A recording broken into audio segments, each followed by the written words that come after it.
आज हम बात करेंगे कार्डियोवास्कुलर सिस्टम के बारे में। तो कार्डियोवास्कुलर सिस्टम के बारे में हम पढ़ने से पहले इसके बारे में कुछ छोटा मोटा जान लेते हैं, जैसे कि कार्डियोवास्कुलर सिस्टम। तो पहला तो आता है अपना कार्डियो। इसका मतलब होता है हार्ट। इसका मतलब होता है हार्ट, ठीक है। दूसरा आता है वेस्कुलर। इसका मतलब होता है वेसल्स। और ये दोनों को मिला के एक लिम्फेटिक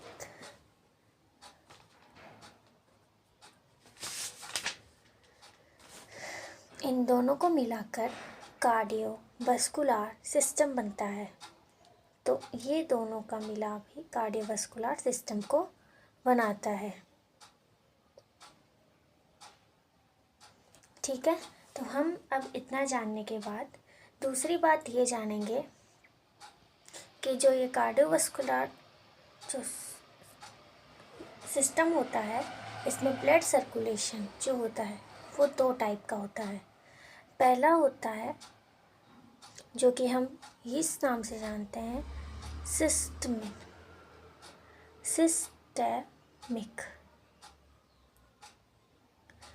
सर्कुलेशन। ओके, देन और दूसरा होता है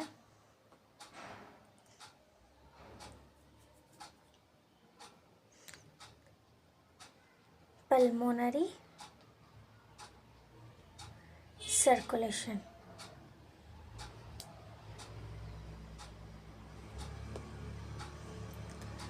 हमारे पास दो सर्कुलेशन सिस्टम है, systematic circulation and pulmonary circulation. जो सिस्टमैटिक सर्कुलेशन होता है उसमें हमारे बॉडी के अपर पार्ट और लोअर पार्ट को ब्लड सर्कुलेट होता है, ठीक है। हमारे हार्ट के थ्रू जाकर ऑक्सीजनेटेड ब्लड हमारे अपर और लोअर बॉडी पार्ट को सिस्टमैटिक सर्कुलेशन में ब्लड सप्लाई करता है। बट जब हम पल्मोनरी सर्कुलेशन की बात करेंगे, ठीक है, जब हम पल्मोनरी सर्कुलेशन की बात करेंगे तो उसमें हम देखेंगे कि हमारे हार्ट्स में जो सुपीरियर वेना केवा और इन्फीरियर वेना केवा के थ्रू जो राइट एट्रियम में ब्लड आ रहा था, जो ब्लड आ रहा था उससे ये ब्लड डीऑक्सीजनेटेड ब्लड आ रहा था, वो राइट एट्रियम से राइट वेंट्रिकुलर में जाके पल्मोनरी ट्रंक में जाता है और पल्मोनरी ट्रंक से राइट पल्मोनरी आर्टरी और लेफ्ट पल्मोनरी आर्टरी। अब आप ऐसे देखेंगे कि ये डीऑक्सीजनेटेड ब्लड है तो इसमें हम इसको आर्टरी की बोलते हैं, क्योंकि आर्टरी में हमेशा ऑक्सीजनेटेड ब्लड रहता है। पर ये यहाँ पर एक्सेप्शन है, क्योंकि इसमें ये थ्योरेटिकली भी और वैसे भी ही एक एक्सेप्शन है। तो इसे हमें ऐसे समझना पड़ेगा कि यहाँ पर हम बोल आर्टरी रहे हैं पर इसमें डीऑक्सीजनेटेड ब्लड रहेगा, ठीक है। तो हमारे राइट वेंट्रिकल से पल्मोनरी ट्रंक से होते हुए हमारे राइट एट्रियम और राइट पल्मोनरी आर्टरी और लेफ्ट पल्मोनरी आर्टरी में ब्लड चला जाएगा, जैसे कि यहाँ पे नाम मेंशन किया गया, ठीक है।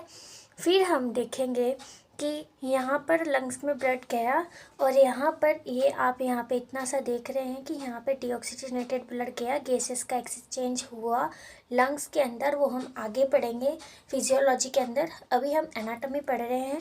तो इसमें लंग्स में डीऑक्सीजनेटेड ब्लड ऑक्सीजनेटेड हुआ और फिर राइट पल्मोनरी वेन और लेफ्ट पल्मोनरी वेन के थ्रू हमारे राइट लेफ्ट एट्रियम में आ जाएगा, ठीक है।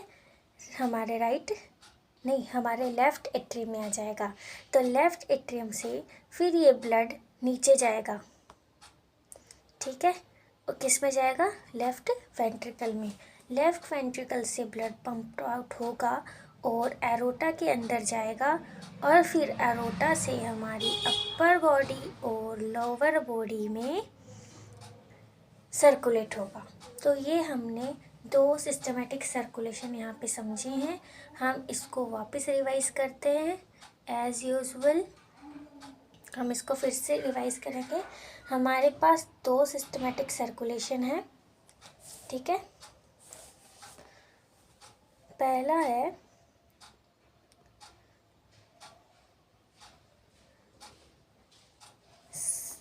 सिस्टमेटिक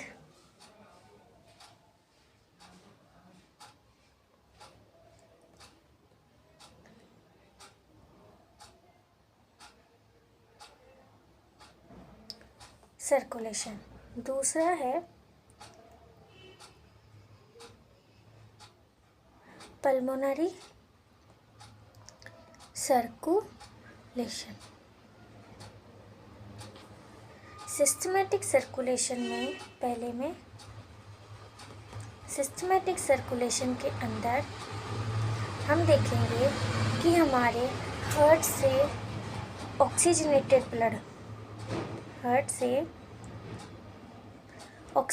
ब्लड जाता है और हमारी upper body for example chest से लेके हैंड्स, नेक और हेड, जो भी हमारे चेस्ट से ऊपर का अपर बॉडी पार्ट होगा उसमें ब्लड सर्कुलेट करता है, ठीक है। और चेस्ट से नीचे heart oxygenated blood lower body part में भी सर्कुलेट करता है। अब वो कैसे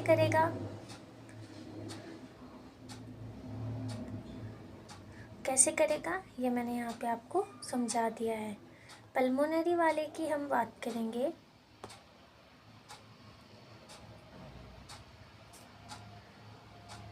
तो पल्मोनरी सर्कुलेशन में हम देखेंगे कि जो हार्ट में ब्लड आ रहा है, डीऑक्सीजनेटेड ब्लड आ रहा है,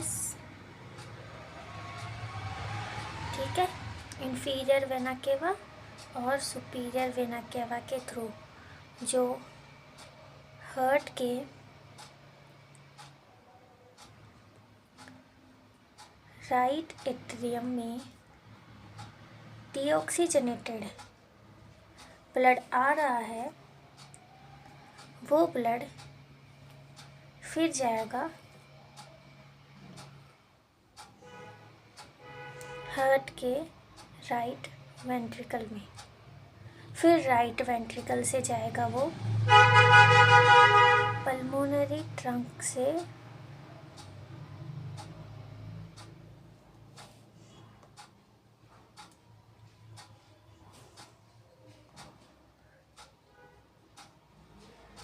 होते हुए राइट पल्मोनरी आर्टरी और लेफ्ट पल्मोनरी आर्टरी में, ठीक है। राइट पल्मोनरी आर्टरी और लेफ्ट पल्मोनरी आर्टरी में जाएगा। इससे ब्लड जाएगा हमारे लंग्स में। कौन सा ब्लड जा रहा है, डीऑक्सीजनेटेड ब्लड जा रहा है लंग्स में अभी भी, ठीक है। फिर लंग्स में रिएक्शंस और केमिकल सारे होंगे और डीऑक्सीजनेटेड ब्लड चेंज हो जाएगा ऑक्सीजनेटेड ब्लड में, और फिर ऑक्सीजनेटेड ब्लड में चेंज होने के बाद वो ब्लड हमारे लंग्स में से निकल के कौन सी आर्टरी से आएगा, तो मैंने यहाँ पे बताया था आपको कि वो पल्मोनरी वेन से आएगा, ना कि आर्टरी से। ये यहाँ पे एक्सेप्शन था जिसकी हमने अभी बात की थी। तो कहाँ से आएगा, राइट पल्मोनरी वेन और लेफ्ट पल्मोनरी वेन से। इन दोनों से ब्लड वापस घूमकर हमारे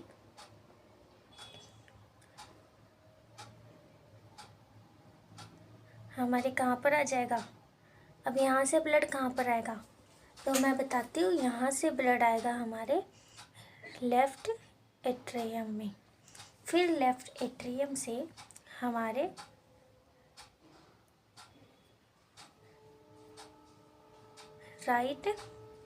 लेफ्ट वेंट्रिकल में जाएगा, फिर लेफ्ट वेंट्रिकल से ब्लड जाएगा एरोटा में,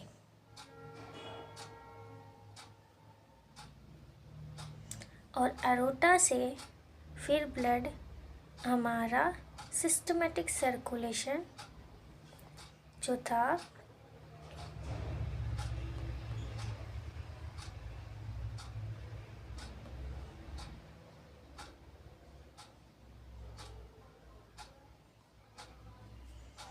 था वो पूरा होगा, और फिर वापस इंफीरियर वेना केवा से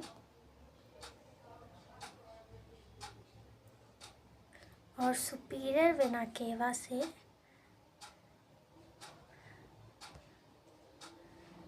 हमारी बॉडी में जो डीऑक्सीजनेटेड ब्लड था वो आ जाएगा। तो ये यहाँ पे मैंने बना दिया है काफ़ी अच्छा कूल सा साइकिल, ठीक है।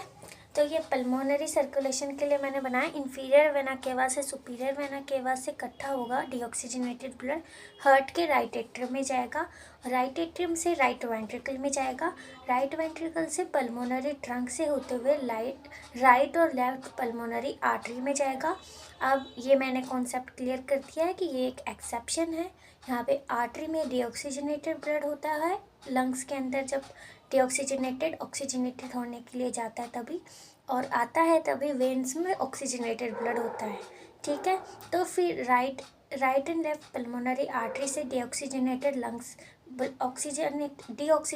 ब्लड लंग्स के अंदर जाता है, फिर वो डीऑक्सीजनेटेड ब्लड ऑक्सीजनेटेड होकर राइट पल्मोनरी वेन और लेफ्ट पल्मोनरी वेन में आता है, फिर वहाँ से वो हमारे लेफ्ट एट्रियम में आता है, लेफ्ट एट्रियम से लेफ्ट वेंट्रिकल में जाता है, और फिर लेफ्ट वेंट्रिकल से एरोटा में जाता है, ऑर्टा में जाता है। ये मैंने स्पेलिंग यहाँ पर थोड़ी गलती कर दी।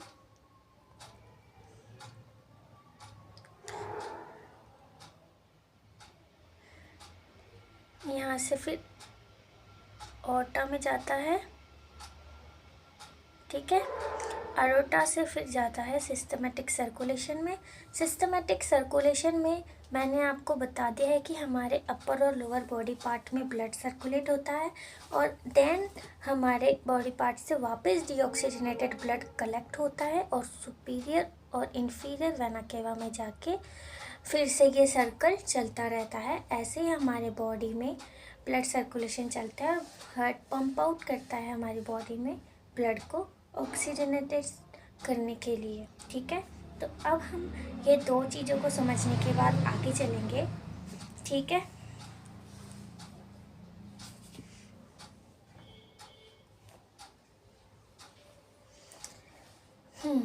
तो हमारा नेक्स्ट पॉइंट है हार्ट। तो हम पहले हार्ट को देखेंगे कि हार्ट होता कैसा है, ठीक है। तो मैं आपको पहले हार्ट दिखा दूँ। ये हमारा हार्ट है जिसका मैंने डाइसेक्शनल पार्ट लिया है। अब इस हार्ट के अंदर हम देख सकते हैं कि ये हमारा राइट एट्रियम है, फिर यहाँ से ट्राइकस्पिड वॉल निकल रहा है और ये कहाँ पे जा रहा है, राइट वेंट्रिकल के अंदर, फिर यहाँ से पल्मोनरी ट्रंक के अंदर जा रहा है ब्लड, ठीक है। और ये राइट और लेफ्ट पल्मोनरी वे आर्टरी में बन गया, ठीक है। फिर यहाँ में अपना है लेफ्ट एट्रिया, और फिर यहाँ पर है लेफ्ट वेंट्रिकल, ठीक है। ये हमने इतना हार्ट में देखा। ये सुपीरियर वेना केवा है और ये इंफीरियर वेना केवा है, और ये एरोटा है, ये रूट ऑफ एरोटा है, ऑर्टा है, और ये आर्च ऑफ एरोटा है, ये और ये यहाँ पे एक आएगी डिसेंडिंग अरोटा जो कि हमारे लोअर बॉडी पार्ट को ब्लड सप्लाई करती है। आर्च ऑफ अरोटा हमारे अपर बॉडी पार्ट को सप्लाई कर देती है। ठीक है, तो अब हम बात करेंगे यहाँ पे कि मैंने आपको नॉर्मली हार्ट की नॉर्मल स्ट्रक्चर बता दी है। अब हम आगे बात करेंगे। ठीक है,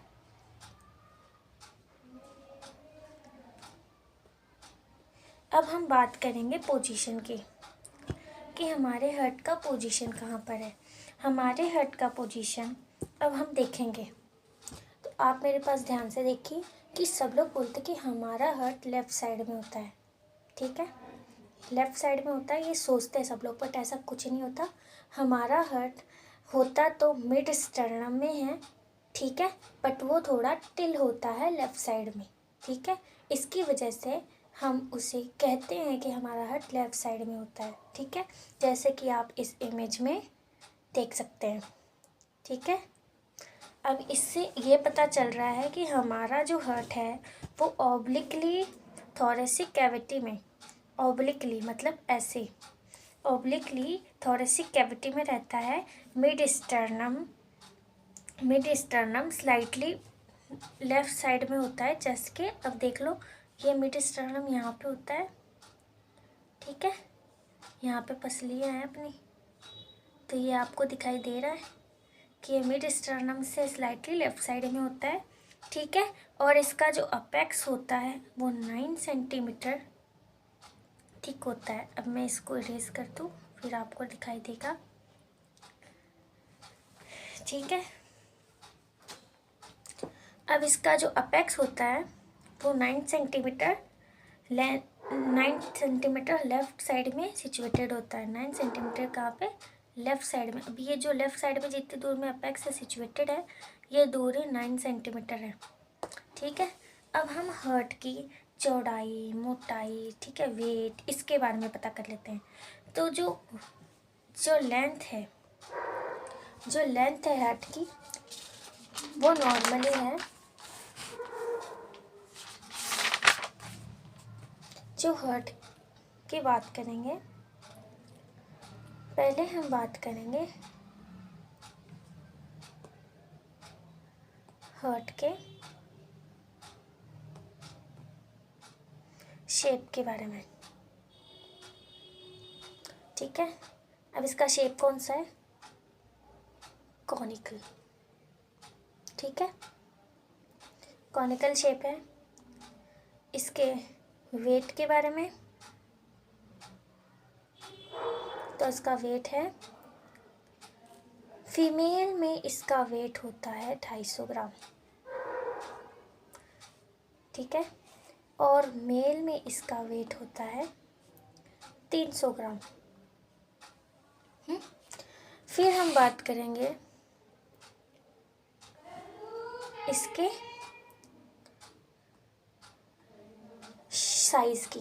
तो इसके साइज़ की बात करेंगे जब हम, तो हम देखेंगे कि जो हार्ट की लेंथ होती है वो 12 सेंटीमीटर होती है।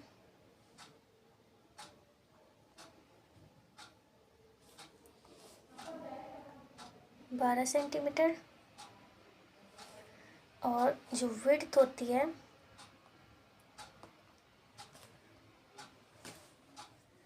9 सेंटीमीटर। ठीक है,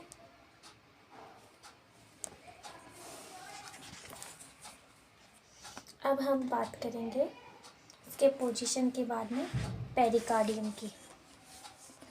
और पेरिकार्डियम की बात करने से पहले पोजीशन के साथ साथ हम ये भी देख लेते हैं इसी डायग्राम में कि यहाँ पे ऑर्गन कौन कौन से सिचुएटेड है।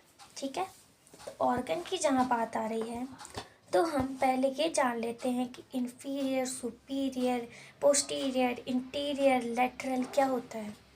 तो देखिए, इन्फीरियर और सुपीरियर, मेरे हेड को देखिएगा, जस्ट इमेजिन कि कोई भी चीज़ आपके सामने रखी है।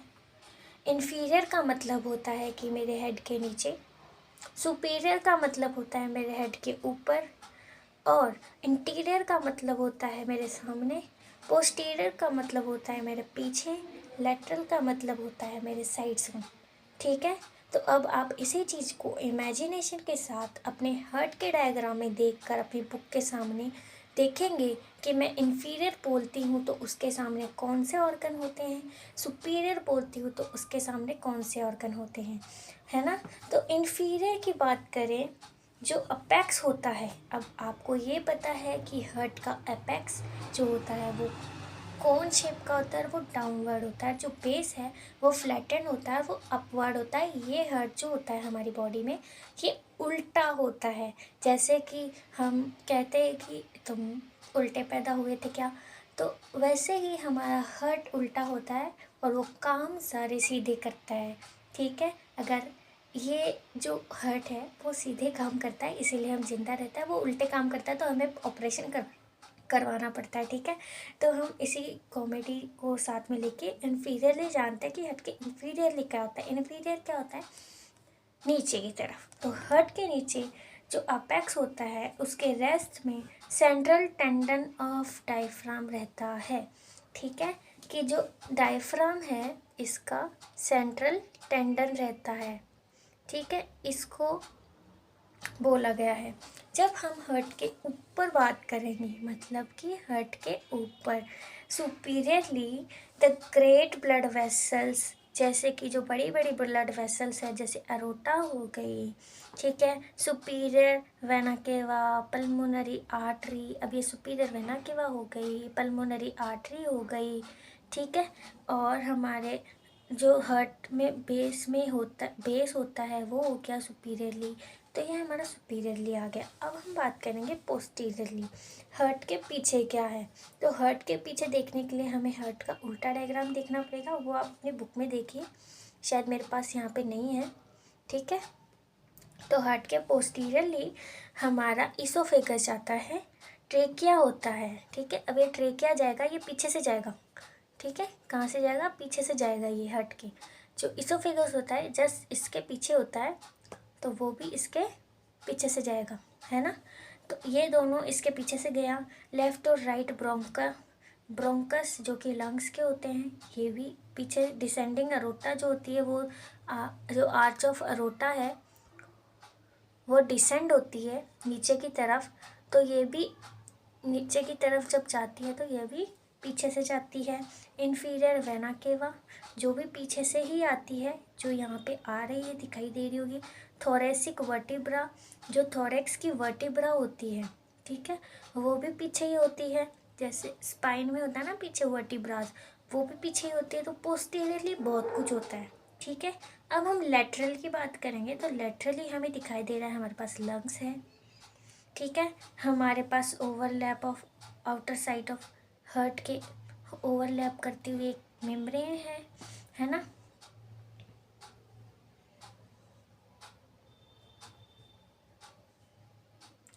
हमारे पास दोनों साइड में लंग है, और जो लेफ्ट लंग है, ये राइट लंग है, ये लेफ्ट लंग है। जो लेफ्ट लंग है वो ओवरलैप करता है लेफ्ट साइड ऑफ हार्ट को। ठीक है, अब हम इंटीरियरली देखेंगे कि सामने की तरफ क्या है। तो सामने की तरफ मैंने बताया था कि सामने की तरफ है स्टर्नम, ठीक है, रिब्स, ठीक है, इंटरकोस्टल मसल्स, जो इसके ऊपर लाल रंग की मसल्स रहती हैं वो, ठीक है, इंटरकोस्टल मसल्स, ये हो गया इसका इंटीरियरली। अब हमने जान लिया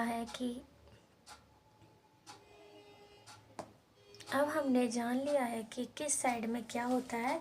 तो अब हम बात करेंगे स्ट्रक्चर ऑफ हार्ट। ठीक है, तो हार्ट की स्ट्रक्चर जो है वो बनी होती है 3 लेयर्स से। वो 3 लेयर्स होती हैं,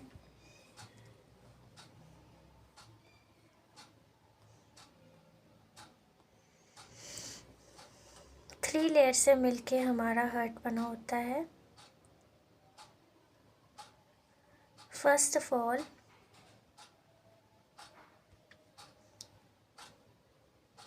पेरिकार्डियम, मायोकार्डियम,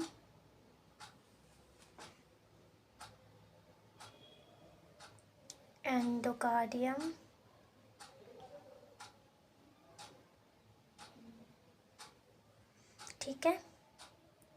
ये 3 लेयर से मिलके बना होता है। जो पेरिकार्डियम लेयर होती है वो आउटर मोस्ट लेयर होती है। जो पेरिकार्डियम लेयर होती है वो आउटर मोस्ट लेयर होती है, जैसे कि इस डायग्राम में हम देख रहे हैं, है ना। तो जो पेरिकार्डियम लेयर है वो सबसे आउटर मोस्ट होती है, ठीक है। और इसके अंदर जो 2 सेक्स होते हैं, ठीक है। जो आउटर सेक होता है वो फाइबर्स का बना हुआ होता है, और जो इनर सेक्स होता है वो बना होता है सीरस मेम्ब्रेन का, ठीक है। अब इन दोनों के बीच में फ्लूइड भरा होता है, ठीक है। उसे ही हम कहते हैं क्या बोलते हैं, सीरस फ्लूइड, जो कि हमारे हार्ट को पंप करते टाइम पे फ्रिक्शन से बचाता है, ठीक है। तो ये हम देख रहे हैं यहाँ पे पूरी की पूरी पेरिकार्डियम इतनी मोटी, ठीक है। अब इसमें जो आउटर लेयर है वो फाइब्रस की बनी है, इनर लेयर है वो सीरस की बनी है, और जो बीच में कैविटी है इसमें फ्लूइड भरा है। कौन सा फ्लूइड? सीरस फ्लूइड, जो कि हार्ट को पंप करते टाइम पर उसमें फ्रिक्शन होने से बचाता है, ठीक है। तो अब हम बात करेंगे जो फाइब्रस पेरिकार्डियम होती है वो कंटिन्यूअस विद ट्यूनिका एडवांशिया, जो कि कंटिन्यू होती है ट्यूनिका एडवांशिया से, और ग्रेट ब्लड वेसल्स जो कि अबव अटैच रहती है डायफ्राम से बिलो, ठीक है। ग्रेटर ब्लड वेसल से ऊपर की तरफ जुड़ी होती है, नीचे से डायफ्राम से जुड़ी होती है। जो इसकी इलास्टिसिटी है फाइब्रस नेचर की, वो प्रोटेक्ट करता है, प्रिवेंट करता है ओवर डिस्टेंडेड ऑफ हार्ट। मतलब कि जो इलास्टिसिटी है फाइब्रस की उसका नेचर क्या है कि हार्ट को उतना ही पंप करने देना जितना कि उसको सही मात्रा में होना चाहिए। अगर वो ज़्यादा होगा तो वो फट जाएगा, तो उससे कंट्रोल करने का काम फाइब्रस लेयर करते हैं, इसलिए ये पेरिकार्डियम में भी सबसे आउटर लेयर होती है। जो सीरस लेयर होती है जो पेरिकार्डियम के अंदर पाई जाती है वो लेयर सिंगल लेयर होती है एंडोथेलियल सेल की बनी हुई, जो कि ओवर इटसेल्फ होती है और form A double membrane around the heart, जो कि डबल मेम्ब्रेन बनाती है हार्ट के अराउंड, ठीक है। अब ये जो लाल रंग भी देख रहे हैं ये भी वही है, ये भी वही है, ठीक है। पहले आता है पेरिकार्डियम लेयर, जिसके अंदर आती है फाइब्रस पेरिकार्डियम, उसके अंदर आती है सीरस पेरिकार्डियम, ठीक है। और उसके अंदर एपिकार्डियम लेयर आती है, जो भी सीरस पेरिकार्डियम की ही होती है, विसरल लेयर, ठीक है। तो ये दोनों के बीच में जो ये ब्लू कलर का फ्लूइड भरा हुआ है ये होता है सीरस फ्लूइड, ठीक है। ये सीरस फ्लूइड है। अब हम बात करेंगे कि इसमें कितना सीरस फ्लूइड होता है। 20 ml होता है सीरस फ्लूइड, टोटल इसमें 20 ml सीरस फ्लूइड होता है, जो कि लुब्रिकेटिंग फ्लूइड होता है, जो मदद करता है हार्ट की बीट को स्मूथली चलने में, इसे रब होने से बचाता है, फिर ठीक है। तो इसे है ना फाइब्रस के rubbing against the fibrous pericardium, मतलब कि अगर दो चीज़ एक साथ जुड़ी हुई है, ठीक है, अब उसे आप ऐसे मूव करोगे तो वो फ्रिक्शन जो हो रहा है उससे ये चीज़ खराब होगी, घसेगी, ठीक है। बट जब मेरे दोनों हाथों के बीच में शैम्पू है और मैं इसे ऐसे करूँगी तो ये इजीली फ्रिक्शन होगा इसके अंदर और रबिंग कम होगी, ठीक है। अब हम बात करेंगे मायोकार्डियम की।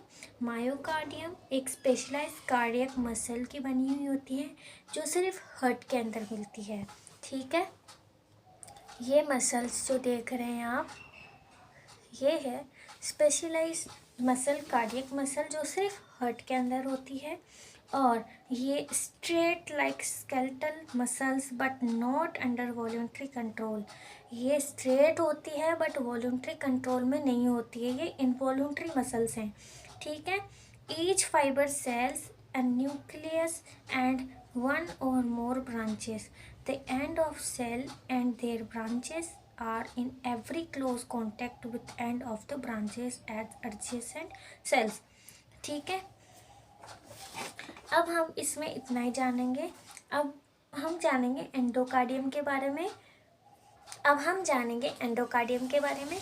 एंडोकार्डियम एक लाइन होती है चैम्बर्स और वॉल ऑफ हार्ट के अंदर, जो कि एकदम थिन लाइन होती है, स्मूथ मेम्ब्रेन की बनी हुई होती है ये। ठीक है, ये क्या करती है, ये क्या करती है, स्मूथ फ्लो ऑफ ब्लड को हार्ट के अंदर करने के लिए काम में आते हैं। ये फ्लैटेंड एपिथेलियल सेल से मिलकर बनी हुई होती है और ये continuous with the endothelium lining of the blood vessel. ये होती है ब्लड वेसल की एंडोथीलियम लाइन के साथ कंटिन्यू होती है हार्ट के अंदर। ठीक है, अब हम बात करेंगे इंटीरियर ऑफ हार्ट।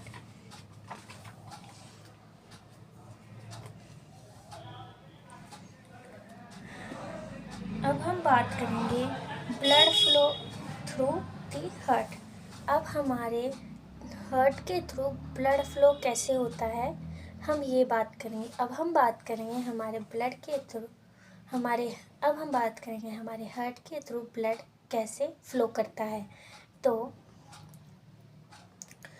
अब आप इस डायग्राम में देख सकते हैं। ठीक है, यहाँ पे सुपीरियर वेना कैवा है, यहाँ पे इंफीरियर वेना कैवा है, यहाँ पे आरोटा है,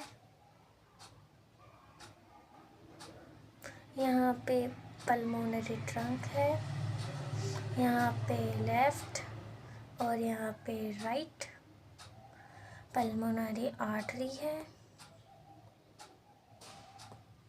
और यहाँ पे पल्मोनरी राइट पल्मोनरी वेन है, यहाँ पे पल्मोनरी लेफ्ट पल्मोनरी वेन है। मैंने सारा आइडेंटिफाई कर दिया कि इसमें कहाँ कहाँ से कौन कौन सी ब्लड वेसल्स जुड़ी हुई हैं। ठीक है, तो अब हम बात करेंगे कि ब्लड फ्लो होगा कैसे। हमारे अपर बॉडी पार्ट जो चेस्ट के ऊपर था और हमारे लोअर बॉडी पार्ट जो चेस्ट के नीचे है, वहाँ से ब्लड आएगा। अब जो चेस्ट के ऊपर है वहाँ का ब्लड सुपीरियर वेना कैवा से आएगा। ठीक है, कहाँ से आएगा, सुपीरियर वेना कैवा से आएगा। ठीक है, और जो लोअर बॉडी का ब्लड है वो इंफीरियर वेना कैवा से आएगा। ठीक है, अब यहाँ दोनों साइड से ब्लड आके कहाँ पे कलेक्ट होगा, तो वो आएगा राइट एट्रिया में। ठीक है, राइट एट्रिया में ब्लड कलेक्ट तो रह नहीं सकता, तो अब राइट एट्रिया से ब्लड जाएगा ट्राइकस्पिड से गुजरते हुए राइट वेंट्रिकल में। अब यहाँ पे बोलेंगे आप कि इसे ट्राइकस्पिड वॉल्व क्यों कहते हैं और इसे बाइकस्पिड वॉल्व क्यों कहते हैं। अब ये बाइकस्पिड है, अब मैंने तो इसका नाम रखा नहीं है, कुछ तो काम होगा इसीलिए इनका नाम डिफरेंट है, नहीं तो है तो हार्ट में ही है ना। ठीक है,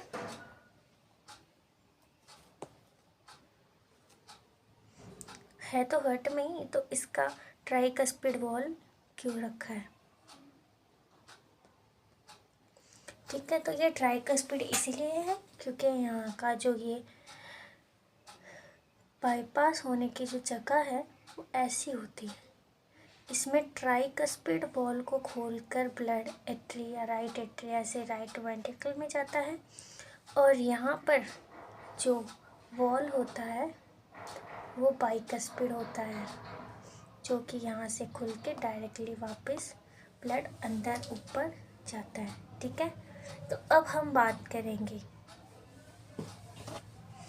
ट्राइकस्पिड वॉल्व के बारे में। ट्राइकस्पिड वॉल्व से राइट एट्रियम से राइट वेंट्रिकल में ब्लड सारा आ गया है ना, ये सारा ब्लड यहाँ पे आ गया। अब क्या करेंगे, यहाँ पे भी ब्लड इकट्ठा नहीं रह सकता, अब यहाँ से ब्लड जाएगा ऊपर की ओर पल्मोनरी ट्रंक में जाने के लिए इसे एक और वॉल क्लियर करना पड़ता है, ये है पल्मोनरी वॉल। ठीक है, जो कि इधर से जाकर ब्लड पल्मोनरी ट्रंक में जाता है और पल्मोनरी ट्रंक से लेफ्ट और राइट पल्मोनरी आर्टरी में जाता है। अब ये दोनों आर्टरीज जो हैं वो लंग्स से कनेक्टेड रहती हैं। किससे कनेक्टेड रहती हैं? लंग्स से। तो हमारा लंग्स यहाँ पे बना दें, ठीक है, यहाँ पे एक लंग्स बना देते हैं, एक यहाँ पे लंग्स बना देते हैं। अब दोनों के यहाँ से ब्लड गया, लंग्स में गया, ठीक है। अब यहाँ से डीऑक्सीजनेटेड ब्लड ऑक्सीजनेटेड ब्लड में बन के और वापस आएगा इन दोनों की तरफ।